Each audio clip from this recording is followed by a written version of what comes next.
Welcome again to your science class. और 9th class बेटा हम लोग पार्ट 2 पढ़ रहे थे। 2 में हम लोगों ने ये देखा था कि हमारे आसपास के पदार्थ शुद्ध हैं या नहीं हैं, शुद्धता की क्या परिभाषा होती है, एक वैज्ञानिक परिभाषा क्या होती है। फिर उसके बाद हम लोगों ने देखा समांगी और विषमांगी मिश्रण क्या होते हैं। अब हम लोग समांगी मिश्रण यानी विलयन पढ़ रहे हैं। इसके बाद देखेंगे कोलाइडल क्या होता है। तो आज हम लोग विलयन के बारे में पढ़ेंगे इस वीडियो में। चलिए देखते हैं विलयन क्या है। विलयन 2 या 2 से अधिक पदार्थों का समांगी मिश्रण है। ये है सब आपकी परिभाषा विलयन की कि विलयन 2 या 2 से अधिक पदार्थों का क्या है, समांगी मिश्रण है। समांगी मिश्रण का मतलब ये होता है कि आप एक घोल में से या एक पदार्थ में से अगर कोई भी अंश निकालते हैं तो वो क्या होता है, एक जैसा ही संगठन होता है उसका, तो उसको हम लोग कहेंगे समांगी मिश्रण या विलयन। आप प्रतिदिन बहुत प्रकार के विलयनों को देखते होंगे। नींबू जल, सोडा जल आदि विलयन के उदाहरण हैं। ये विलयन के उदाहरण हैं क्योंकि आप नींबू की शिकंजी बनाते हैं तो आप भले ही बिल्कुल लास्ट वाला एक जो सिप है वो ट्राई कर लो, चाहे सबसे ऊपर का ग्लास में डाल के पी लो, उसका स्वाद एक जैसा ही होता है, यानी उसका संगठन एक जैसा ही होगा क्योंकि जो नींबू है या चीनी है वो पूरे समान रूप से पूरे पानी के अंदर जो है वो घुली हुई रहती है समान रूप से। तो ये समांगी मिश्रण है। प्राय हम एक विलयन को ऐसे तरल पदार्थ के रूप में विचार करते हैं जिसमें ठोस, द्रव या गैस मिले हों। देखो विलयन में क्या होता है, ठोस, द्रव या गैस तीनों में से कुछ भी मिक्स हो सकता है, लेकिन प्रकृति में ठोस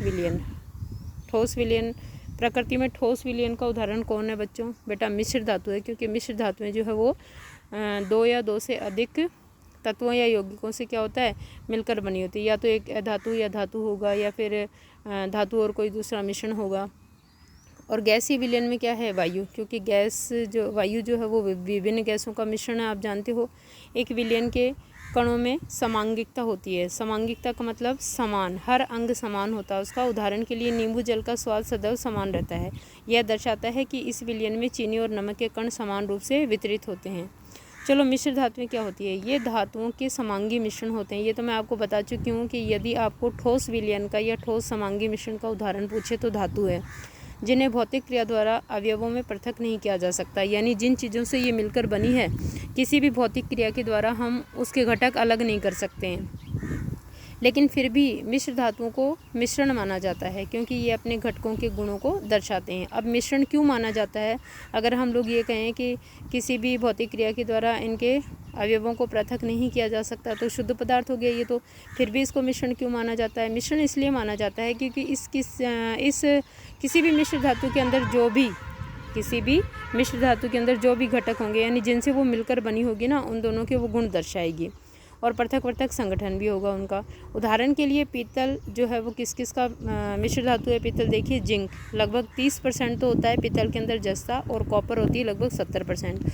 यानी पीतल जो है वो तांबे और जस्ते का मिश्रण है, तांबे और जस्ते से बनी हुई मिश्र धातु है। और कई बार प्रश्न में ये पूछा जाता है कि पीतल के अंदर जो है वो जिंक का अनुपात कितना होता है, यानी जस्ते का, और कॉपर का अनुपात कितना होता है, किस से मिलकर बनी होती है? तो पीतल जो है वो जिंक यानी जस्ते और तांबे की मिश्र धातु है। जस्ता लगभग होता है 30% और तांबा होता है लगभग 70%। किसी विलयन को 2 भागों विलायक और विलय में बांटा जा सकता है। बिल्कुल बांटा जा सकता है। देखो बेटा, विलायक वो चीज़ होती है जो किसी पदार्थ को अपने अंदर घुलाती है, समाहित करती है। जैसे पानी है, घोलने के लिए उपयुक्त उदाहरण है एक पानी का, क्योंकि पानी जो है वो मैक्सिमम चीज़ों को अपने अंदर घुला लेता है, तो पानी क्या एक अच्छा विलायक है। उसके बाद में जो उसके अंदर आप चीज़ डालोगे, जैसे आपने पानी के अंदर नमक डाला घोलने के लिए, ठोस पदार्थ डाला ना, या आपने चीनी डालनी है, तो वो क्या है, वो विलेय पदार्थ हैं। जो घुलेगा वो विलेय होता है, जो घोलेगा वो विलायक होता है। तो किसी विलयन को 2 भागों में हम बांट सकते हैं, विलायक और विलेय। विलयन का वह घटक, अब विलायक और विलेय की परिभाषा आपको यहाँ से मिलेगी कि विलयन का वह घटक जिसकी मात्रा दूसरे से अधिक होती है। पानी को हम ज़्यादा ही लेते हैं ना, विलायक होगा उसकी मात्रा ज़्यादा ही होगी तभी वो घोल पाएगा। जो दूसरे घटक को विलयन में मिलाता है उसे क्या कहते हैं, विलायक कहते हैं। विलयन का वह घटक जिसकी मात्रा प्राय कम होती है और जो विलायक में घुलता हो उसे क्या कहेंगे, विलेय। तो इस प्रकार आपने देखा कि 2 भाग होते हैं किसके, विलयन के, विलेय और विलायक। विलायक की परिभाषा क्या है, विलयन की परिभाषा क्या है, यहाँ से कर लेना आप लोग। अब उदाहरण देखेंगे विलयन के। चीनी और जल का विलयन एक तरल घोल में ठोस का उदाहरण है। देखो कैसे, चीनी और जल, क्योंकि चीनी एक ठोस है बेटा और जल क्या है, एक तरल है, तो ये क्या हो गया, चीनी और जल का विलयन एक तरल घोल में ठोस का उदाहरण है। इसमें चीनी विलय है और जल क्या है, विलायक है। आयोडीन और एल्कोहल का विलयन जिसे टिंचर आयोडीन के नाम से जाना जाता है। क्या है टिंचर आयोडीन? आयोडीन और एल्कोहल, आयोडीन को एल्कोहल में घोलेंगे के नाम से जाना जाता है। इसमें आयोडीन तो है विलय और एल्कोहल क्या है, विलायक है। ठीक है। वात युक्त पेय, जैसे आप कोल्ड ड्रिंक्स पीते हो ना, वो है वात युक्त पेय। सोडा, जल, कोक इत्यादि तरल विलयन में गैस के रूप में होते हैं। ठीक है ना। क्या है ये? तरल के अंदर गैस मिली हुई होती है। इसमें कार्बन डाइऑक्साइड गैस क्या है, विलय है, और जल क्या है, विलायक है। यानी पानी के अंदर कार्बन डाइऑक्साइड गैस को घोला जाता है।